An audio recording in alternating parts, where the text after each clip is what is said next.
Subscribe कीजिए Rajasthan history YouTube channel को और इतिहास से जुड़ी रोचक एवं रोमांचक वीडियो देखते रहिए हमारे यूट्यूब चैनल पर।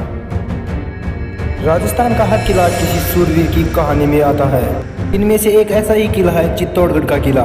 चित्तौड़गढ़ मेवाड़ व उसके इतिहास के लिए जाना जाता है। चित्तौड़गढ़ की स्थापना बप्पा रावल ने 8वीं सदी में की थी।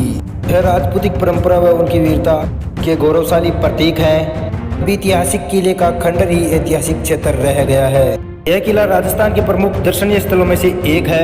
हर वर्ष हजारों पर्यटक घूमने के लिए आते हैं और इसकी भव्यता का अवलोकन करते हैं। इसके ऐतिहासिक पन्नों में चित्तौड़गढ़ एक विशेष स्थान रखता है। उस पर अनेक आक्रमण हुए लेकिन हर बार अपनी गरिमा को बचाए रखने में कामयाब हुआ। ऐसा माना जाता है कि यहाँ की रानी पद्मावती अत्यंत सुंदर थी। आज भी चित्तौड़ का किला रानी पद्मावती की सौंदर्य की कथा सुनाता है। 1303 में अलाउद्दीन खिलजी ने दर्पण में रानी पद्मावती का सौंदर्य देखा।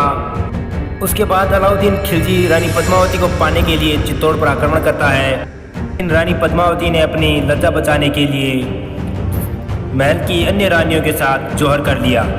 1516 शताब्दी के बाद किले को 3 बार लूटा गया। 1303 में अलाउद्दीन खिलजी ने राणा रावल रतन सिंह को पराजित किया था।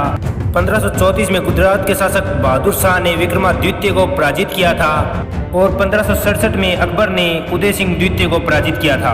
इन्होंने इस किले को छोड़कर उदयपुर की स्थापना की थी। लेकिन तीनों समय राजपूत योद्धाओं ने जी जान से लड़ाई की थी। उन्होंने महल व राज्य को बचाने के लिए हर संभव कोशिश की थी, लेकिन हर बार उन्हें हार का ही सामना करना पड़ रहा था।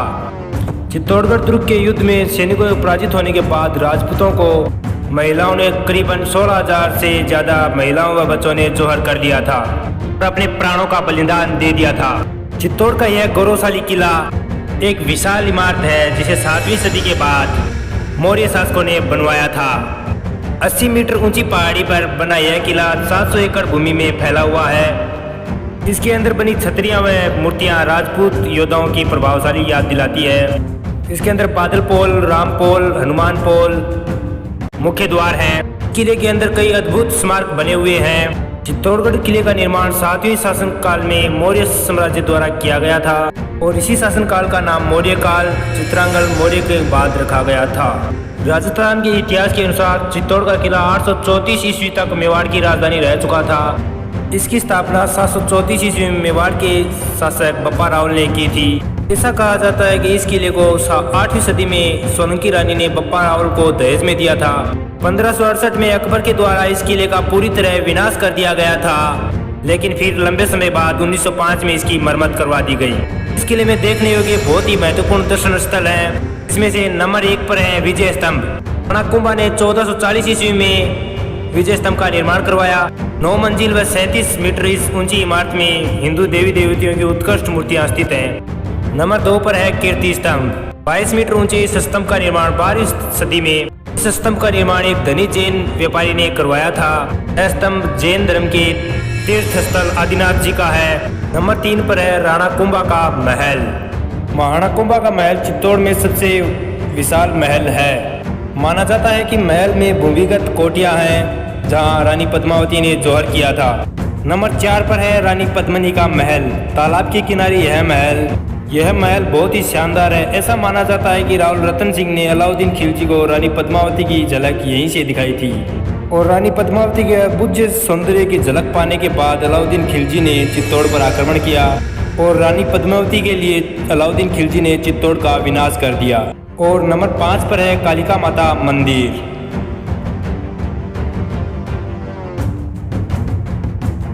सूर्य मंदिर के बाद बना 8वीं शताब्दी में यह मंदिर। इसे 14वीं शताब्दी में देवी माँ कालिका माता के मंदिर के रूप में परिवर्तित कर दिया गया था, जो शक्ति के बाद वीरता का प्रतीक है। नंबर 6 पर है मीराबाई का मंदिर। भगवान कृष्ण की परम भक्त मीराबाई का मंदिर आकर्षक उत्तर भारतीय शैली में बना है। मीराबाई का जन्म मेड़ता के निष्कर्षपुर के गांव में रतन सिंह के घर पर हुआ। का विवाह मेवाड़ के राजा रंगा के पुत्र भोजराज के संग हुआ।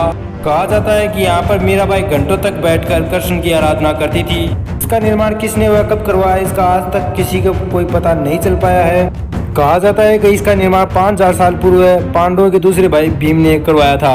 एक बार भीम संपत्ति की खोज में निकला था, रास्ते में एक योगी निर्भयनाथ भीम ने योगी के पास से 5 पत्थर मांगा।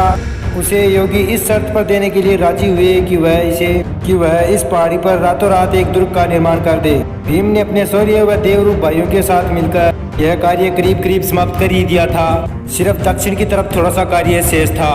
योगी के हृदय में कपट ने स्थान ले लिया और उसने यदि से मुर्गे की आवाज में भाग देने को कहा, जिसे भीम सवेरा समझकर निर्माण कार्य रोक दे और उसे प्रयास पत्र नहीं देना पड़े। मुर्गे की बात सुनते ही भीम को क्रोध आया और भीम ने क्रोध में अपनी एक लात जमीन पे दे मारी, जिसकी वजह से वहां पर एक बड़ा सा गड्ढा बन गया, जिसे लोग लत तालाब के नाम से जानते हैं। वह स्थान जहाँ भीम ने घुटने में स्थान की विश्राम किया भीमगोड़ी कहलाता है। जिस तालाब पर यदि ने मुर्गे की आवाज की थी वह कुंकड़ेश्वर कहलाता है। इतिहासकारों के अनुसार इस किले का निर्माण मौर्यवंशी राजा चित्रांगन ने 7वीं शताब्दी में करवाया और इसे अपने नाम पर चित्रकूट के नाम पर बसाया था। मेवाड़ के प्राचीन सिक्कों पर एक तरफ चित्रकूट का नाम अंकित मिलता है, बाद में यह चित्रकूट कहा जाने लगा। 1567 में अकबर ने चित्तौड़ पर चढ़ाई की। मुस्लिम आक्रमणों से इस किले को काफ़ी नुकसान हुआ है। तो दोस्तों, उम्मीद करता हूँ आपको हमारी यह जानकारी अच्छी लगी होगी। अगर अच्छी लगी हो तो हमारे वीडियो को लाइक और शेयर करना ना भूलें। और अभी तक अगर आपने हमारे यूट्यूब चैनल को सब्सक्राइब नहीं किया है तो वीडियो के नीचे एक रेड कलर का निशान है, उसे पर क्लिक कर दीजिए और लाल कलर के बेल आइकन के बटन को ऑन कर दीजिए। धन्यवाद।